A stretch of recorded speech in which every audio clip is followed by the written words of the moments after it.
గిరి గీసుకుంటే మార్గం మూసుకుంటుంది. గిరి గీసుకుంటే మార్గం మూసుకుంటుంది. దుక్కి దున్నకుంటే కంప కాసుకుంటుంది. దీని అర్థం తెలిసిందే కదా. మనం నిత్య జీవిత వ్యవహారంలో మన జీవనంలో నిత్యం ఎదురయ్యే సామాజిక సత్యమే ఇది. చాలామంది తమ చుట్టూ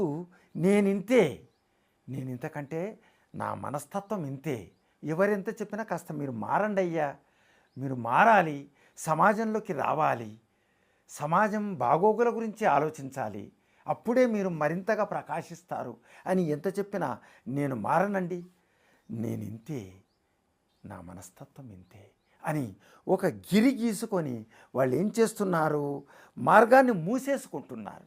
దానివల్ల ఏమవుతుంది, ఏం ఉపయోగం ఉంటుంది? తన భూమి అనే పొలంలో ఏం చేస్తున్నాడు, దుక్కి దున్నటం లేదు. ఆ దుక్కి దున్నకపోవటం వల్ల మార్గం మూసుకుపోయింది. ఒక గిరి గీసుకున్నాడు, ఆ పొలంలో గిరి గీసుకొని కంచె వేశాడు, కానీ దుక్కి దున్నటం లేదు. ఆ దుక్కి దున్నకపోవటం వల్ల జరిగే అనర్థం ఏమిటి అంటే, అతని ఆలోచనల పొలంలో జ్ఞానం బదులు అజ్ఞానం అనే కంప చెట్లు మొలుస్తాయి.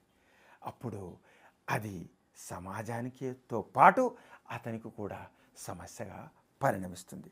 కాబట్టి ఎప్పుడైనా గిరి గీసుకోకుండా, మార్గాన్ని మూసివేయకుండా మనం దుక్కి దున్ని మనం అజ్ఞానం అనే కంప చెట్లను తొలగించి జ్ఞానం అనే విత్తనాల్ని నాటడం మన విధి.